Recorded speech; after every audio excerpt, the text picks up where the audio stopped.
ntangure kukubwira uko Imana yambariye. Can I start telling you what the Lord told Numva me to mfashijwe tell cyane, you? Imana ishimwe I cyane. feel blessed. Imana May the yambariye Lord be ngo blessed. mbwire The Lord taught me to tell umuntu you, wese yoba ari hano everybody who is in this place, yabuze ingene abigenza, and you don't know what to do, yabuze ingene you don't know, yambariye ngo ndamubwire ngo genda the umubwire Lord ngo taught me hariho that ukundi. go and tell this person that there is another way. Hariho There is, nyemerera umbwirire umuntu allow muri me to kumwe, tell the person that you're sitting with. umumbaririra ijambo And rivuga tell ngo this hariho ukundi, atabyumvise ubibwire Person, uwundi, this one, atabyumvise that there ubibwire is uwundi. another way. If he's not hearing, you tell another person. Mubarire ngo hariho ukundi. Tell your neighbor that there is another way. Oh my God, I Ukundi swear kurahari. to the Lord, there is another Ukundi way. There is another kurahari. way.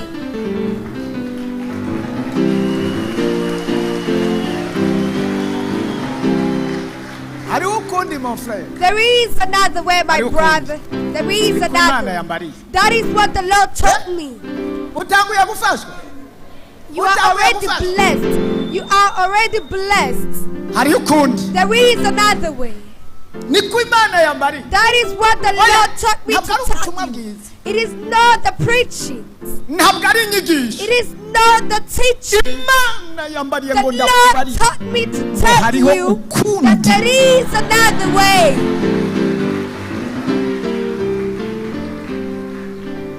Niri jambo tugiye gusangira. This is the word that we are going to share. Dusomere mu gitabo cy'ubutumwa Vyakozwe n'intumwa. Help us to read in Acts. Vyakozwe n'intumwa igice cyaho cya 27. Igice cyaho cya 27. Acts 27. Igice cyaho cya 27. Acts 27. Umurongo utangura urasoma umurongo wa 4. And we are going to read on verse 4. Ucusoma ugeze ku murongo w'10. And you are going to read till you reach on verse 10. Ugejeje ku murongo w'10. When you reach on verse 10, uraza gusimba usubire ku murongo wa 18. you are going to skip and go on verse ugeze ku murongo 18 wa 23.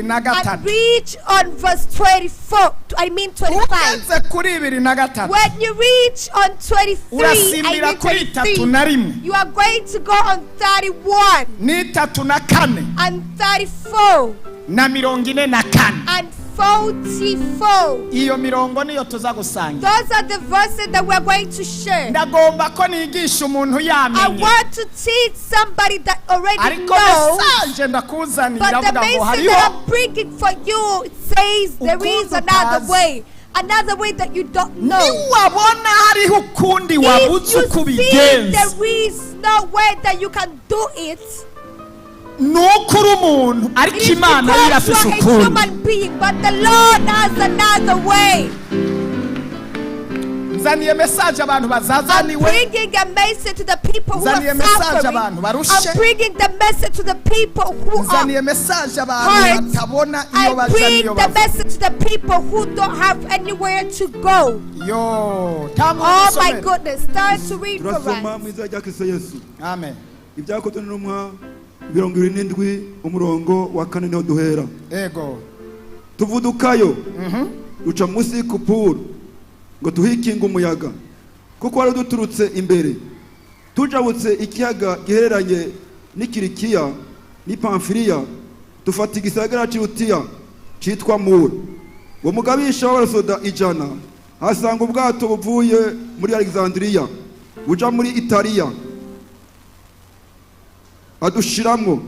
Tumaze iminsi myinshi tugenda buhoro dushika hafi y'Ikinido bitugoye cyane, maze umuyaga utubujije duca mu minsi y'Ikereti imbere y'Isalomoni ngo tuhikinga umuyaga. bari mu muyaga ukomeye cyane n'ibihuhusi biteye ubwoba. bandanye tuhakikira bitugoye cyane, turazunguruka ariko biratugora. dushika ahantu yitwa vyambu vyiza hafi y'igisagara citwa Lesiya. Hashize igihe kirekire kandi kujabuka kubaye irinde. Hashitse igihe kirekire apana indwi imwe, igihe kirekire kujabuka biba mwirinde riteye ubwoba. Bari mu bwato, bariko baja ahantu ariko bahura n'intambara nyinshi. Urimo muri urugendo urimo rwo kuja mu ijuru. Kugihe cyo kwisonzesha cari gishize. Pawulo arabahanura arababara ati yemwe bagabo, mbonye yuko uru rugendo rugiye rubemwo ivyago n'ubuhombe bwinshi. Ivyago n'ubuhombe bwinshi cyane. Si iby'ubwato nibirimwo gusa, ariko n'ivy'amagara yacu nayo n'amagara. Si ubwato tuzohomba ibyo dufise, n'ubwato buzomeneka, mbere n'amagara yacu tuzoyahasiga. 18 tuzungabizwa cane n'igihuhuta. Bukeye bwaho bati imitwaro ye mu kiyaga. Ku munsi ugira gatatu batesha amaboko yabo ibikoreshwa mu bwato. Ivyo bari bafise byose barabita kugira ngo niburi basoma inyenyeri maze imisi nyinshi bitaboneka. Izuba inyenyeri ntibabona umuco, bari mu mwijima gusa w'intambara w'imipunda. Turi mu gihuta cishi gityo, igihuta giteye ubwoba nk'ico burimwo. Twihebuye gose, twataye ivyizigiro turabo gupfa, ko atawuzokira, ko ata muntu n'umwe azokira. Bamaze igihe kirekire batakijya. Pawulo ahagarara hagati muri bo, akakantoka arabwira ati yemwe bagabo, mwari mukwiye kunyumvira, ntimumvikerete mugumikerete, mugira ivyo vyago n'ubuhombe. Kandi none ndabaremesha nimuhumure, kuko muri mwebwe atazopfa n'umwe, nta n'umwe azopfa atari ubwato bwonyene. Nyemerera utere haleluya. Allow me to shout hallelujah. Mugihe abandi babonye urupfu, mugihe habaye isuriranya rikomeye, mugihe amageragezwa yabatanze imbere n'inyuma, mugihe bose babona urupfu, ariko Pawulo umukozi w'Imana arya muri mpemu, avugana n'Imana, abana n'Imana, ahabwa mesaje ibabwira ngo mweho ivyo mubona si ivyo mbona, jewe ivyo mbona nimuhumure, atari ubwato buzomeneka, nta n'umwe azopfa. Mwasigurira iri jambo. Mwasigurira iri jambo. Kuko ubwato bwomeneka barimo bagakira, bo babakiriye. Mwasigurira iri jambo. Turetse ubwato buzomeneka, ariko mweho nta muntu n'umwe azopfa, ko tutopfa ubwato urimo bwasanzaye. Ni rya jambo rivuga ngo hariho, it is the word that says there is another way. Hariho ukundi, hariho ukundi ubwato buzosanzaye, ariko mweho nta muntu n'umwe azopfa, kubera hariho ukundi. Ibi bintu wovyemera? Indege yosanzara igasha, abari mu ndege ntibapfe. Ibi bintu wobitemera? Ingene ubwato bwomeneka muri mu nyanja, mu mipfunda, abari mu bwato ntibapfe. Ibi bintu wobisobanura gute? Ariko icyo Imana ivuze, ikivuga nk'Imana kubera ibifise ukundi. Nakuzaniye mesaje ivuga ngo hariho ukundi. Hariho ukundi. Bandanya nshuti yanjye. Kuko muri iri joro umumarayika w'Imana nduwayo, umwaya, kandi niyo nkorera. Umumarayika w'Imana nduwayo, kandi iyo niyo nkorera.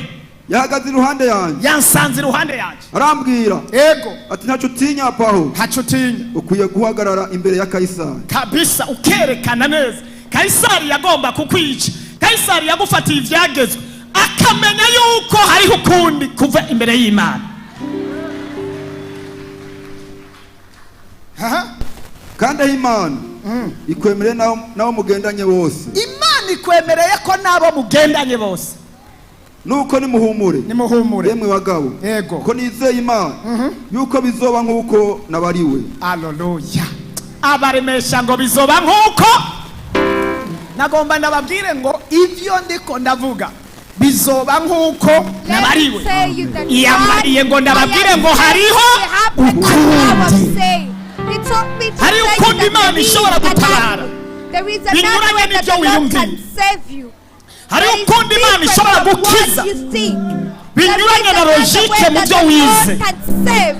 Hari ukundi Imana ihoza amarira binyuranye ko yoca kuri muyomba cyangwa uwo mwigana. Hari alobosike tu. Hari ukundi. There is another way. Hari ukundi. There is another. Narivuze ngo hari ukundi. I say there is another. Hari ukundi. Ishobora gucinzira aho wowe utaruzi ifisi. Make a way where you had no way. Mana yo mwijuru, Mana yo mwijuru. Hari iki? My goodness, there is another. Ugeze kuri kangahe? 24. 24. 25. 25. Shaka usimbira 3 na rimwe. Paulo barira wa mugabisha wasoda ijana. Hamwe n'abasoda nabo. Yego. Ataba nibo bagutuma mu bwato. Ntimushobore gukira. Maze abasoda baca imigozi ifashe akato. Ngo akere ngo bakareke gakoroke. Bugira buce. Paulo arabinginga bose ngo bajye. Ati none n'uyu munsi somera 3:4 washaka turangize. Soma 3:4 udusomere 44. 3:4. Yego. Nuko ndabinginze. Yego. Nimurabe utwo mujya. Yego. Kuko ari byo bakiza. Sawa. Kandi ntazohara agashatsi nta nakamwe. n'agashatsi Ku mitwe yawe. Ko mitwe yawe. 4. Ijambo ryari ryambariye ngo nta muntu n'umwe azopfa muri mwebwe turetse ubwato. Niko ijambo ryari rya kuri Paulo. 44. Abandi nabo bamwe bagende kumbaho. Bamwe bagenda kumbaho. Abandi ku bindi bivuye mu bwato. Abandi bagenda ku bindi bivuye mu bwato. Nuko bagenda batyo.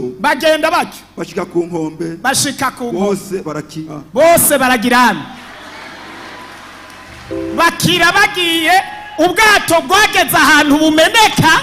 Umuntu wese yabona agapande kakabaho akakajako kakaroremba.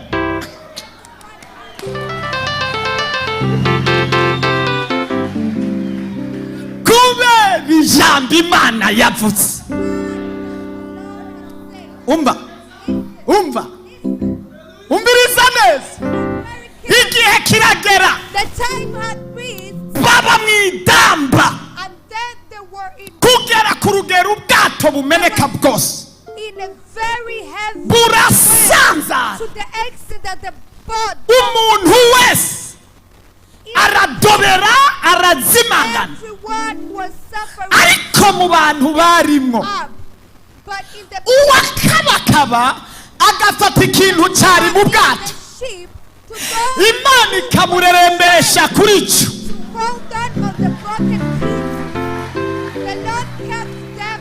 Ndagufinza akantu. Imana yanse kubakirisha mu bwato ngo bushike bugende bushike impera ari ubwato, kubera bagomba kwirata ngo baca birata ngo n'ubwato bwadushikanye, ngo n'ubwato bwashoje budushikana amahoro. Imana iravuga ngo mu migambi yanje icyubahiro cy'iwanje nk'Imana sinzogiha ubundi, ndagomba nkureho ubushobozi bw'ubwato kugira ngo bamenye ko hari ukundi, hariho iyo ubwato busenyutse haba hariho ibintu bidabutse, haba hariho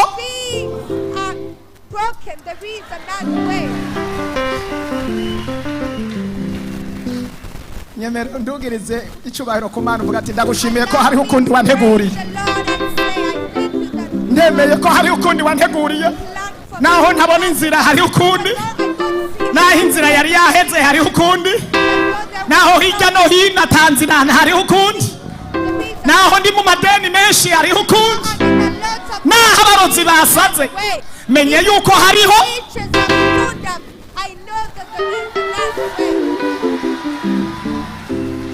Ijambo Imana yivugiye nirikeneye imfashanyo y'umuntu izasohora zabirebesha y'amaso yazo amaboko yazabikoreho maze ntibe mwonese shime shimuhuriza kone atabitewe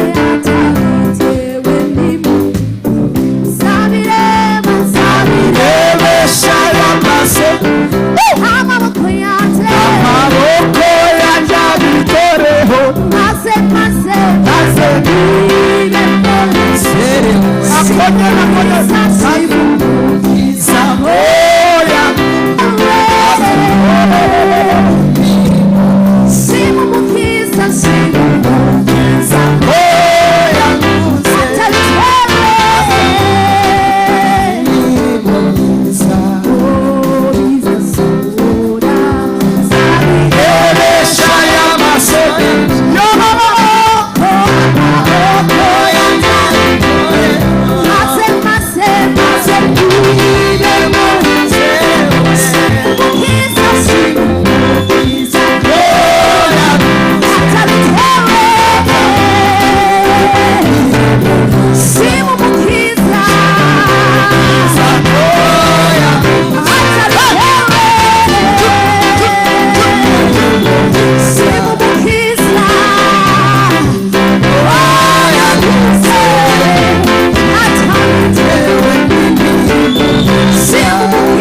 uko biri kose hariho ukundi babyemera batabyemera hariho uko no takarabasike no lemene takarabasike no lesi amen no takarabasike hallelujah no lesi tutarabasike lo hariho ukunda basi bawe batabona hariho ukunda bakugwanya batazi hariho ukunda bagutega imitego batatahura mitelo sike lo basi lo lalaseke mene tuteke robosi lo takarabasi hariho ukundi hariho ukundi hariho ukundi Yesu we hariho ukundi lo lesike inzira inzira zawe n'ibihumbi gutabara byari bimeze nk'inzozi ku Bayisiraheli wakuye Yosefu no mu cyobo watera ku cyobo usezeranije Mana we Mana ineza yawe yasanze Abayisiraheli igoshe kandi we kandi irabeza ineza yasanze Abayisiraheli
hariho muri ibi byavuga ngo inzira zawe ni zingahe sa hari abatumvise ako kantu ni zingahe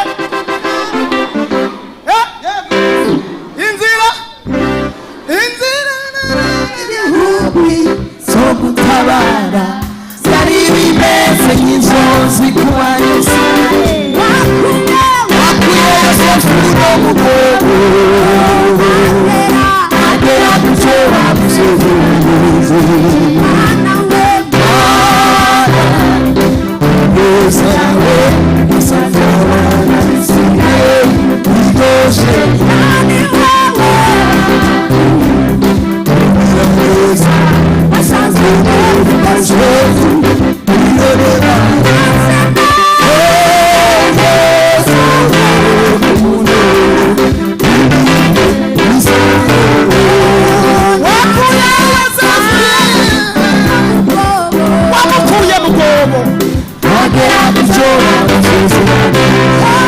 ubu ntabwo tuvuga Yosefu turavuga umuntu umwe gusa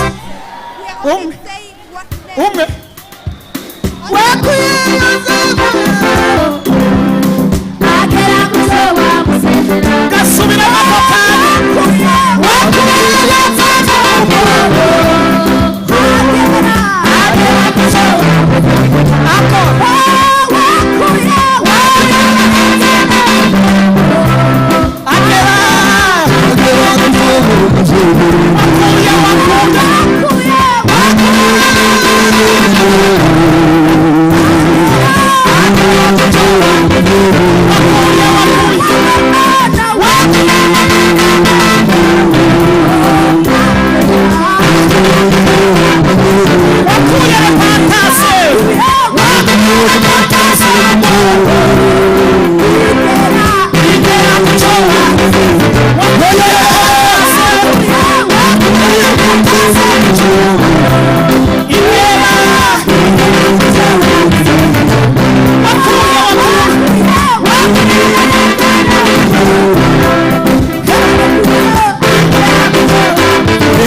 nta muntu yumva ko hari ukundi watari indi. Haleluya. Yakoresheje urubaho, imbaho nizaheze n'ubu ziracyariho. The broken pieces that Urubaho are mukiya. over, they are sealed. Bibiliya ntiyatweretse abamarine bagiye gusova aba bantu. The Bible does Nta not show bamarine us the Marines bagiye that went kubasova. to support Nta people. boga bagiye kubasova. Ariko yonyene ni Arufa na Omega. Yakoresheje ubundi buryo butamenyerewe. Bisigura ngo haracyariho Use the word that is not known by anybody, meaning that there is another way. hariho ukundi. Erega hariho abamarine mutazi. They are Marines you don't know. Hariho abamarine b'ijuru. Haleluya. Hallelujah. The Marines of heaven. Hariho ukundi. There is another way. Amen. Amen. Haleluya. Hallelujah. Hariho ukundi. There is another way. Bariye mu musiguzi. The Bible tells me, Ngo nk'uko utazi inzira z'umuyaga. like the way you don't know the ways of the Nk'uko earth, utazi like umugore the way atwaye you inda don't know how akagira umwana a woman umwana who is akabamo carrying a amagufa baby atamagufa and yariye bones atamagufa yahekeye create themselves akagira when the imishatsi lady or the woman atamishatsi did not yariye bones akagira and inzara the child atanzara has yahekeye hair, yet ngo niko the udashobora woman did not gutahura need hair. igikorwa And have nails, cy'Imana yet the woman did bisigura not ngo need hariho hair ukundi. and nails. That is a word you can never understand, meaning that there is another way.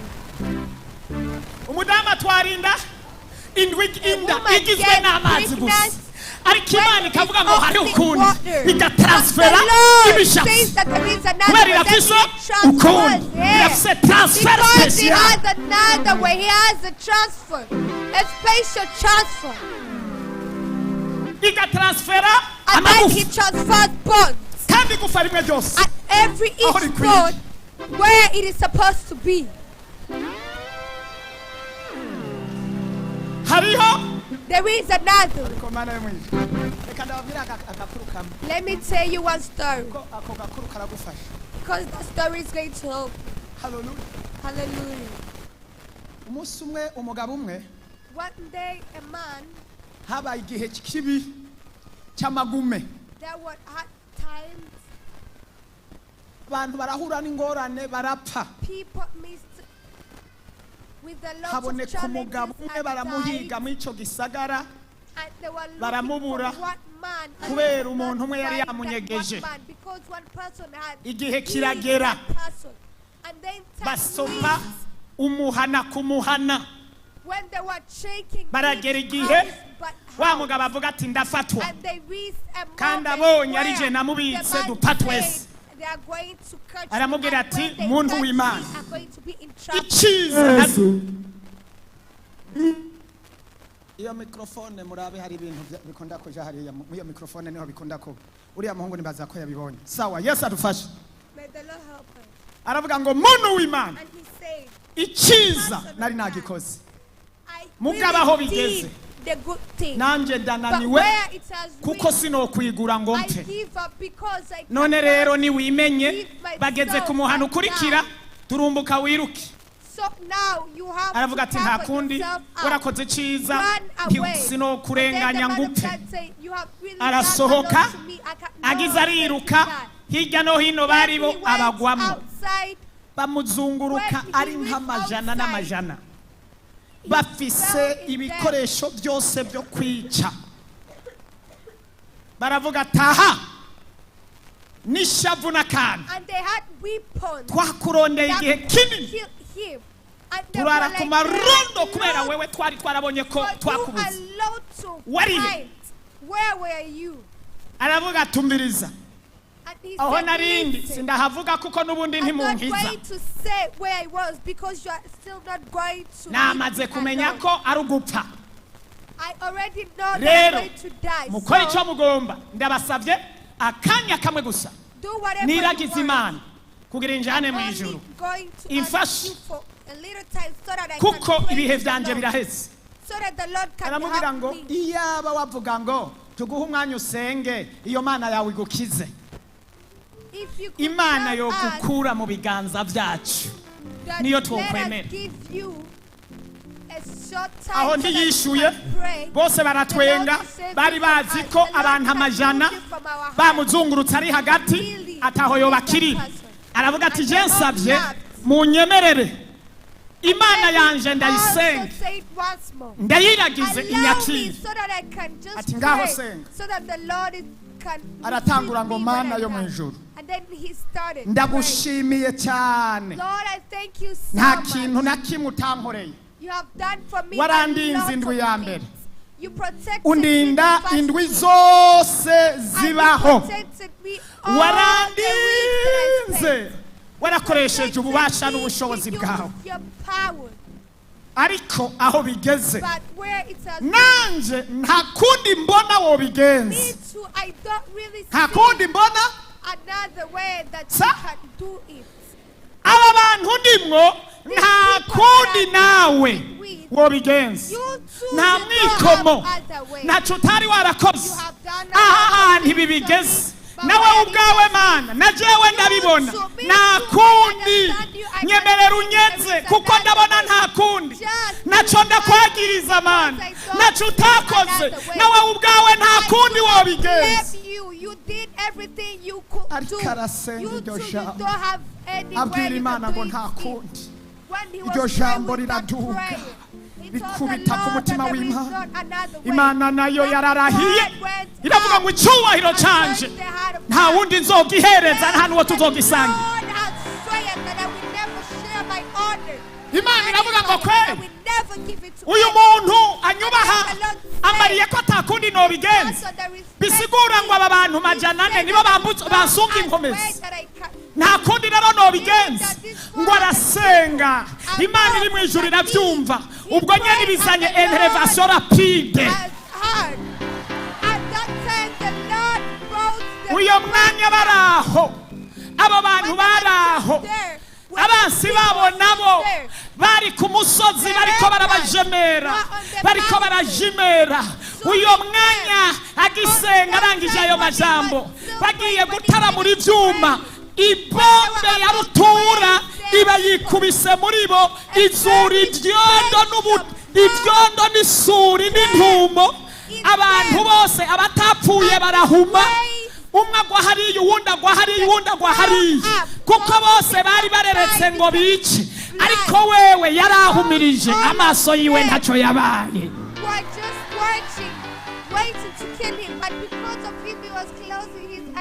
mana niyakubwira neza mu gusenga uzohumirize kuko nasanze no mu guhumiriza hari mu rukiza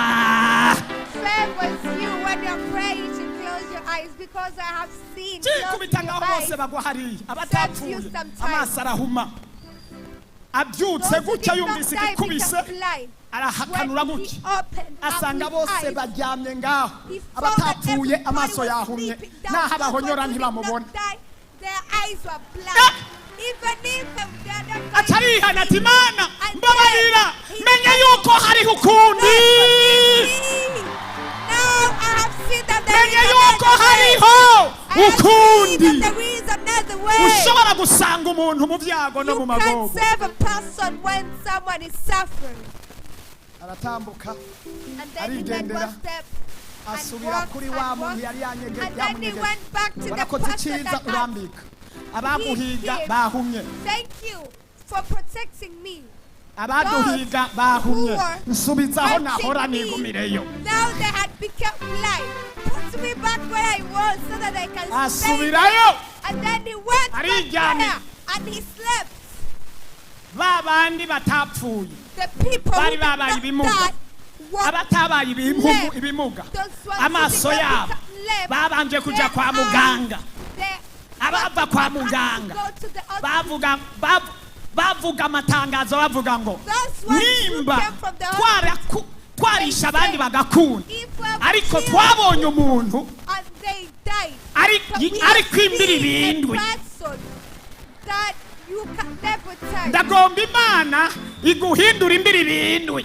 I want the Lord to make you a person that nobody can ever touch. Hari abantu batazi imbiri bindwi. Some people Imbiri bindwi hari abantu are not batazi cyari. understanding. Abarundi bakera bakuze batuzi bashobora kudusigurira imbiri bindwi niki.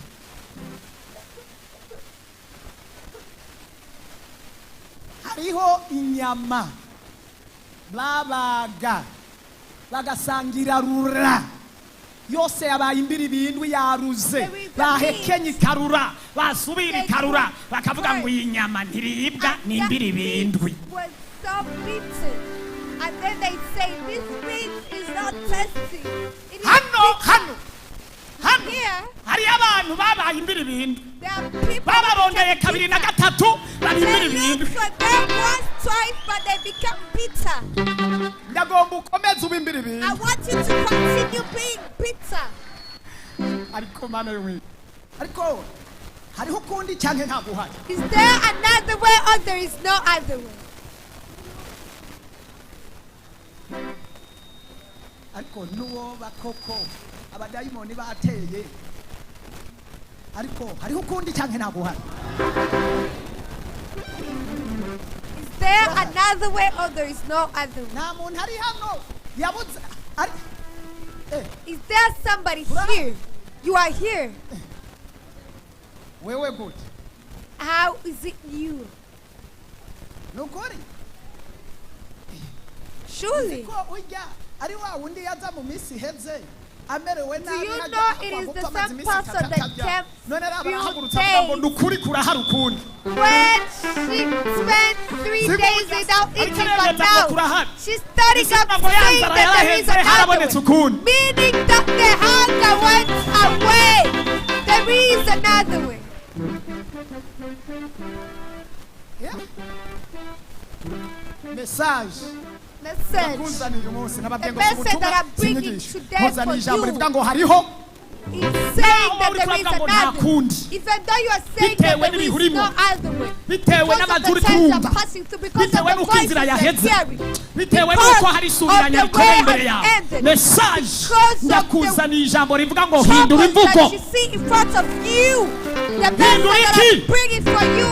hindura iki Change uvuga ngo your hariho words and say that there is another way. hindura imvugo hindura imvugo hindura imvugo. Change your saying. umugabo umwe yitwa Pawulo mu byakozwe What man n'intumwa called Paul igice cya in 28 abantu 40 bagize amasengesho Chapter yo 28 kumwica says bararahira baravuga ngo 40 people had ntituzonywa fasted mpaka Pawulo atapfuye and wanted ngo barirahira bafata amasengesho to kill Paul and amasengesho say, bataza we hazoherera are going to Bibiliya fast. ntiyerekana ko ari iminsi 10 The Bibiliya Bible ntiyerekana ko ari does iminsi not show 40 that it is bo for b'intumbero 40 days bihaye bavuze or ngo 20 days or atarapfa 30 days. For ntituzoshira them, their imfungurwa hano decision was, we will never eat Amatsiko or drink mfise. until N'ubu Paul ntibararya. dies. ko Pawulo atapfuye What I am N'ubu wondering ntibararya. is, they have not eaten yet because Paul did not die. amatsiko mfise I'm wondering erega Pawulo that ntiyapfuye Paul did not Pawulo die. ntiyapfuye Paul did none not ntibari die. I'm asking, did they not eat? batinze bamaramara barahindura imvugo Maybe they got the Baravuga ngo share ujya mu muntu the wi- trend they are saying bwa bundi and araturuta said he bwa is bundi the man tumuva of inyuma God. bwa Let bundi us go turamuhevye away from barahindura him. imvugo Let us leave him baravuga ngo alone. nta uvumo They trend w'utavumwe they are saying and say nobody can curse a person who is not cursed by God. Hallelujah. Amen. Ninde, ninde. Mega ninde.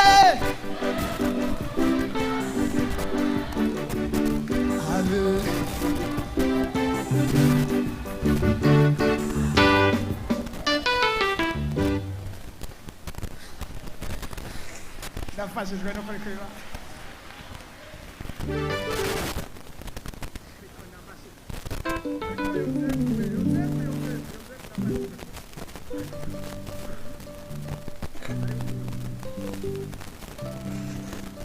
hari ukundi mukobwa wa Yesu. Amen. There is another way. Ijambo rivuga ngo hariho. I bought a word that says there is another way. Ijambo rivuga ngo hariho. The word that says there is another way.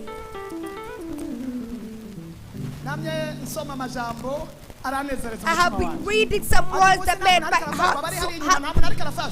Is there people who are blessed there behind? The word that says, change your saying. Change your saying. There are people who say, me, I am dying. The word is going to follow me. The word, the Lord does not love me. I am dying.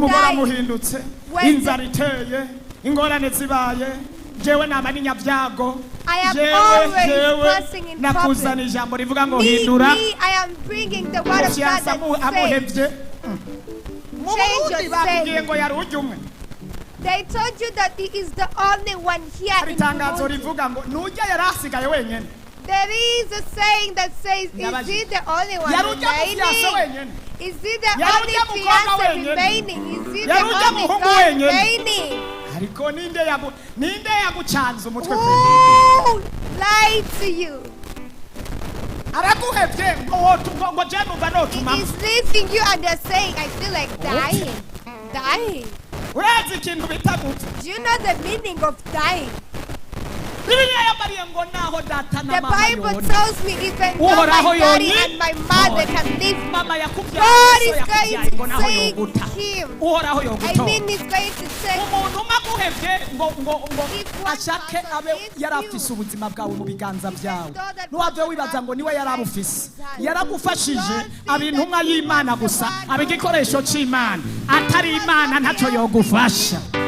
Kandi nagomba nkuzanire message ndakubarire ngo igihe ujya zoguta igihe cyukuza usumbuwo kizoba kigeze.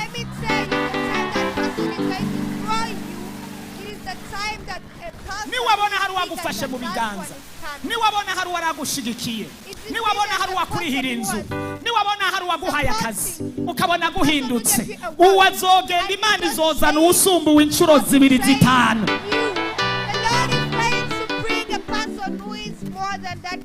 Ega abantu bararambirwa. Imana idufashe cyane. Nta muntu numwe afise ubuzima bw'umuntu mu biganza byiwe. Nta muntu numwe afise umuntu afise ubuzima bw'umuntu mu biganza byiwe. Imana niyo yavuze ngo ndabashushanije mu biganza. Iyakabumbye nikagirana ikamena.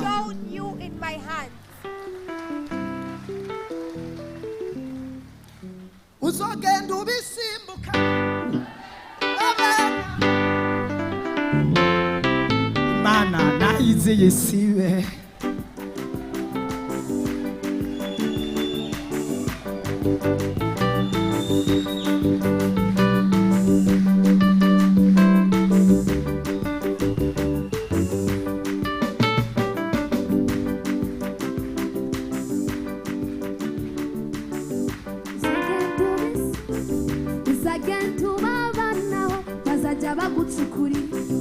Imana naizi sisibe. Zogenda ubisimbuka, zogenda ubabanaho, bazoja bagucukurira imva. Imana